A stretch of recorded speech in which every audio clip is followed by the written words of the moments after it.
On the left of the screen we have the site that we created last time, which we're going to modify by adding the existing dwelling or the structure along with the hardscape that you see in the drawing to the right. We'll do that using the dimensions that are shown in red here on the structure and the hardscape. I'll begin by using the line command with my polar, my O tracking, and my object snaps on. And I can begin at any point. I'm going to go down 114 feet. I'm going to go over 22 feet 9 inches. I'll go up 7 feet 3 inches. I'll go over 35 feet 9 inches.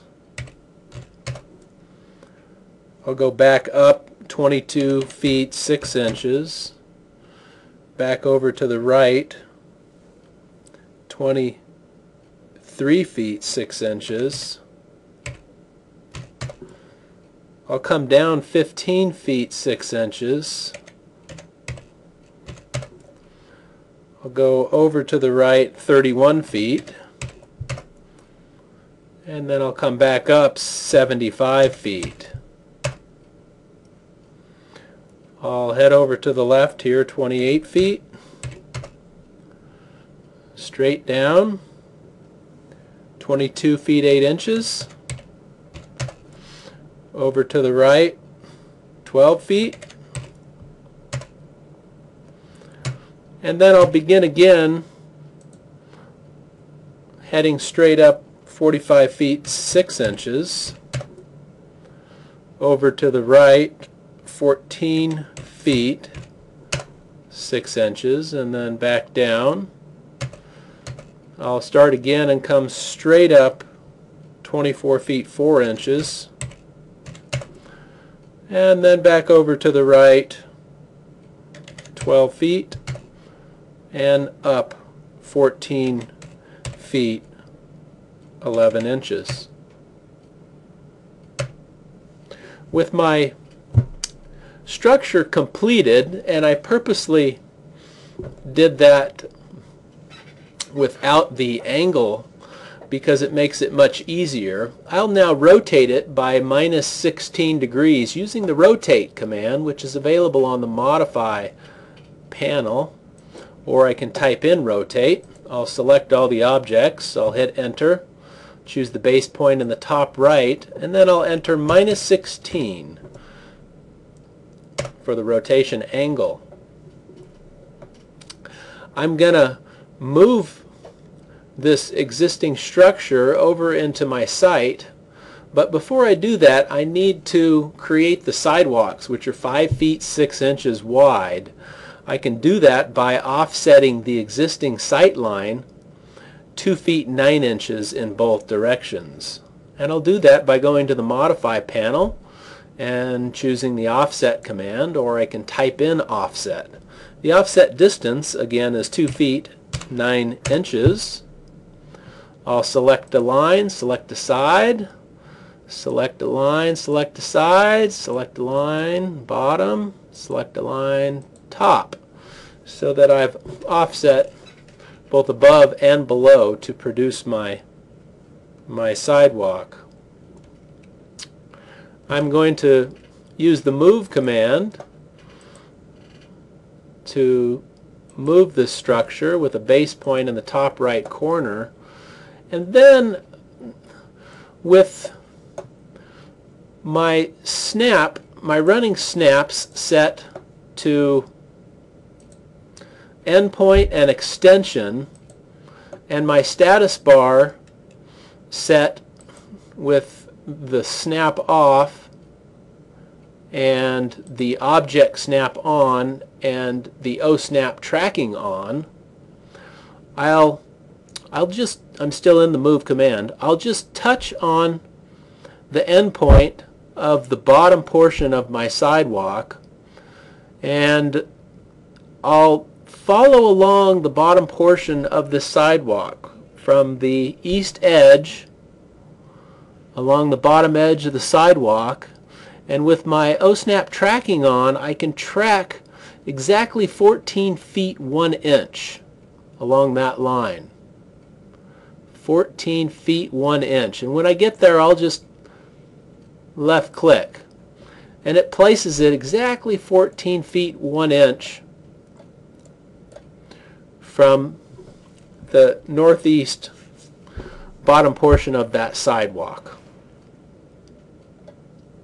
I'm now ready to clean up the sidewalk, and if I zoom in, you'll notice that where I offset needs to be trimmed. I'll use the trim command, which I can get to from the modify toolbar, or just by typing in TR enter enter.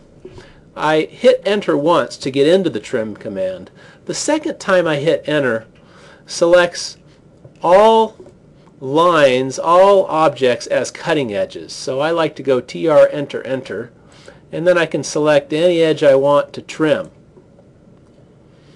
And let me do that again. You'll notice these edges here need to be trimmed up a little bit. I can hit TR enter enter to trim that edge. And if I come back to the other edge here where the sidewalk extends beyond the site boundary, I can trim off that edge as well. Lastly, I need to extend the driveway portion into the sidewalk, and I can do that with the extend command on the modify panel. It's the same button as the trim command. I'll select the bottom portion of the sidewalk as the location that I want to extend to, or the object that I want to extend to. I'll hit enter, and then I'm asked to select the object that I want to extend, which is my driveway. Click, and it extends it into the sidewalk. There's a little gap in the top portion of the sidewalk, and the only way, or the best way, to fill that gap is to use the fillet command, either from the modify panel or by typing in fillet. The trick is to type in R for radius and make sure the radius is 0, and then select the two lines. Click, click, and it finds that intersection point and fills it in. The last thing that I need to do for my existing structure is to add the hatch sections for the house and the concrete. Hatch command is on the draw panel, or you can type in hatch. I'm going to use the ANSI 31 hatch pattern.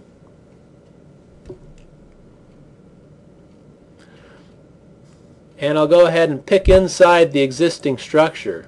Notice what happens. It appears that the hatch pattern is solid.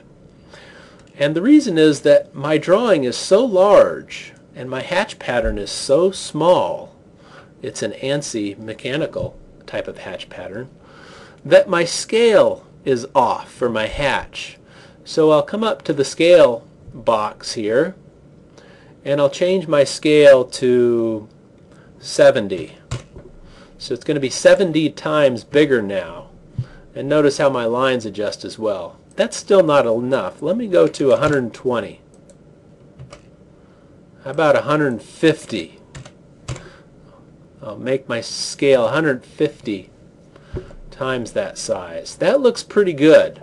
I also want to rotate the angle of my lines, and the box right above scale is where I can do that. I'll type in an angle of 60.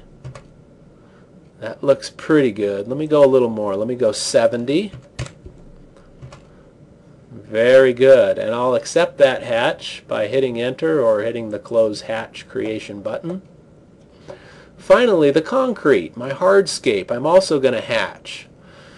So I'll type in hatch. The hatch pattern in the pattern